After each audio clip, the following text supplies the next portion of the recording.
ഞാൻ ഒരു ഗതിയും പരഗതിയില്ലാണ്ട് ജീവിക്കുന്നത് കാരണമൊക്കെ അറിയാം. ഇതുകൊണ്ട് മാത്രം ജീവിക്കുന്ന ഒരു വ്യക്തിയാണ്. കാരണം എനിക്ക് വേറെ ഒരു രൂപയുടെ പോലും ഒരു കോഴിമുട്ട പോലും എടുത്ത് വീട് കഴിയാൻ നിവൃത്തിയുള്ളവനല്ല ഞാൻ. ഇതുകൊണ്ട് മാത്രം ഞാൻ കഴിഞ്ഞു കൊടുക്കുന്ന എൻ്റെ ഒരു കുടുംബം ഒരു കുഞ്ഞാണ്. അതിൽ സുഖമില്ലാത്ത ഒരു കുഞ്ഞാണ്. അവനെ ബുദ്ധിമാനം സംഭവിച്ചൊരു കുഞ്ഞാണ്. പ്രിയപ്പെട്ട നമ്മുടെ ഓട്ടോ തൊഴിലാളി സുഹൃത്തുക്കൾ, അവർ പറയുന്ന ഏറ്റവും ന്യായമായ കാര്യങ്ങളാണ് ഇവിടെയുള്ളത്. കാരണം ഈ അവാൻ മേൽപ്പാലത്തിന്റെ പണി 18 മാസം കൊണ്ട് പൂർത്തീകരിക്കുമെന്ന് പറഞ്ഞ് ഇവിടെ തുടങ്ങി വെച്ച പദ്ധതി ഇപ്പോൾ അറിയാം എന്താണ് ഇവിടെ സംഭവിച്ചുകൊണ്ടിരിക്കുന്നതെന്ന് ആർക്കും മനസ്സിലാവുന്നില്ല. കുറെ കമ്പിയും കുറെ കഷ്ണമുണ്ട്. ഇടയ്ക്ക് 1-2 പണിക്കാർ ഇതിൽ കൂടെ കറങ്ങി നടക്കണതല്ലാതെ ഒന്നും ഈ പണി പൂർണ്ണമായും നിശ്ചലാവസ്ഥയിലാണ്. 5 വർഷമായി നിശ്ചലാവസ്ഥയിലാണ്. ഇന്ന് പക്ഷേ പത്രത്തിൽ ഈ ഒരു ഭാഗം മാത്രം എടുത്ത് കാണിച്ച് ബാക്കി AI design, artificial intelligence design വെച്ച് പാലം പൂർത്തീകരിച്ചതായി കാണിച്ചുകൊണ്ട് നാട്ടുകാരെ പറ്റിക്കാൻ ഇറങ്ങിയിട്ടുണ്ട്. ഇതുപോലുള്ള വ്യാജ തട്ടിപ്പുകളാണ് ഈ ആറന്മുളയുടെ വികസനം എന്ന പേരിൽ അവതരിപ്പിക്കുന്നത്.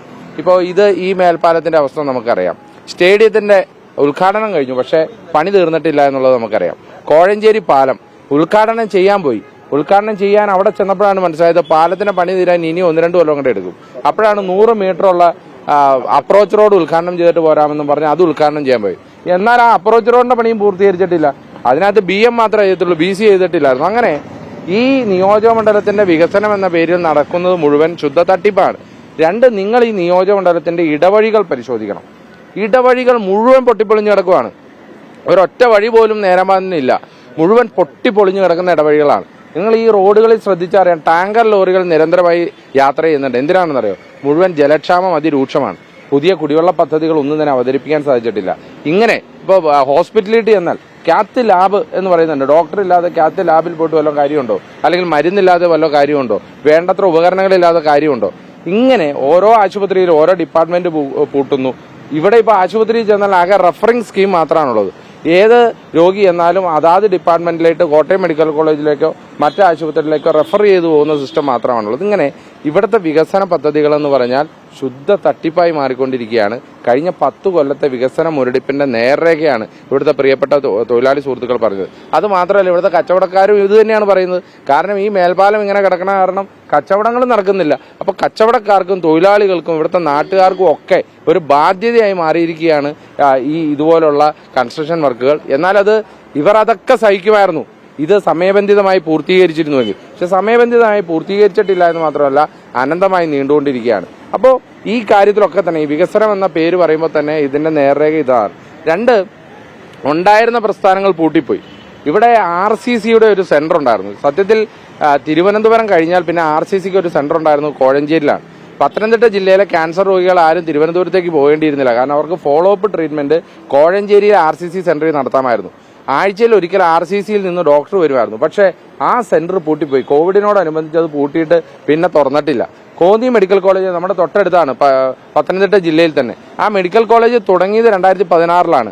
തുടങ്ങിയപ്പോൾ ഇവർ വലിയ ഗീർവാണമൊക്കെ പറഞ്ഞു, അയ്യോ മെഡിക്കൽ കോളേജിൽ എന്താണുള്ളത്, കല്ല് മാത്രമല്ലേ ഇട്ടുള്ളൂ എന്നൊക്കെ പറഞ്ഞു.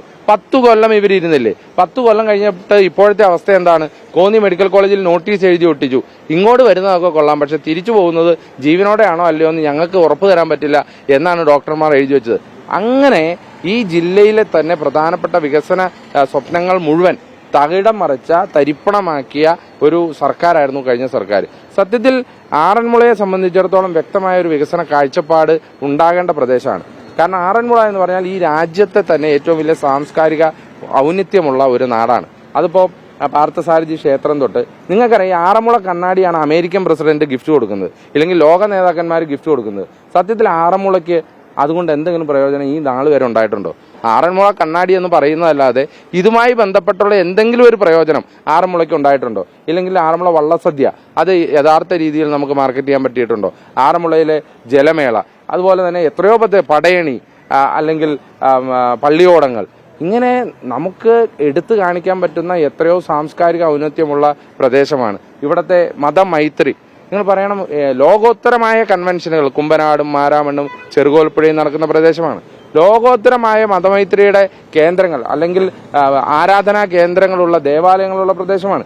ഇത്രയൊക്കെ ഉണ്ടായിട്ടും എന്തുകൊണ്ടാണ് ലോക ടൂറിസം ഭൂപടത്തിൽ ആറന്മുള ഇടം പിടിക്കാത്തതെന്ന് ചോദിച്ചാൽ അതിന് ശരിയായ വണ്ണമുള്ള പദ്ധതികൾ ആവിഷ്കരിച്ചിട്ടില്ല എന്നുള്ളതുകൊണ്ടാണ്. അതുകൊണ്ട് തന്നെ ആറന്മുളയുടെ വികസനങ്ങളാണ് ഇവിടെ ചർച്ച ചെയ്യുന്നത്. ഈ വികസനങ്ങൾ വരുന്നു എന്ന പേരിൽ നടത്തുന്ന തട്ടിപ്പ് കാരണം സാധാരണക്കാർക്ക് ജീവിക്കാൻ പറ്റാത്ത അവസ്ഥയാണ്. അതുകൊണ്ടാണ് അവർക്ക് തൊഴിലാളികൾക്ക്, പ്രിയപ്പെട്ട ഓട്ടോ തൊഴിലാളികൾക്ക് 500 രൂപ പോലും ദിനംപ്രതി ലഭിക്കാത്ത സാഹചര്യം ഉണ്ടാകുന്നുണ്ട്. പക്ഷേ ഈ പറയുന്ന ആറന്മുളയ്ക്ക് ഒരു വികസനം ഉണ്ടായാൽ അത് എല്ലാവരുടേതുമായ വികസനം ഉണ്ടാവും. അത് ഓട്ടോ തൊഴിലാളികൾ തൊട്ട് സാധാരണക്കാർ തൊട്ട് എല്ലാവർക്കും, കച്ചവടക്കാർ തൊട്ടുള്ള വികസനം ഉണ്ടാവും. ആ വികസനങ്ങൾ വരുവാൻ വേണ്ടിയിട്ടാണ് ഐക്യ ജനാധിപത്യ മുന്നണിയുടെ ഒരു വികസന രേഖ തന്നെ ഞങ്ങൾ ആറന്മുളയുമായി ബന്ധപ്പെട്ട് ഞങ്ങൾ ഉണ്ടാക്കുന്നത്.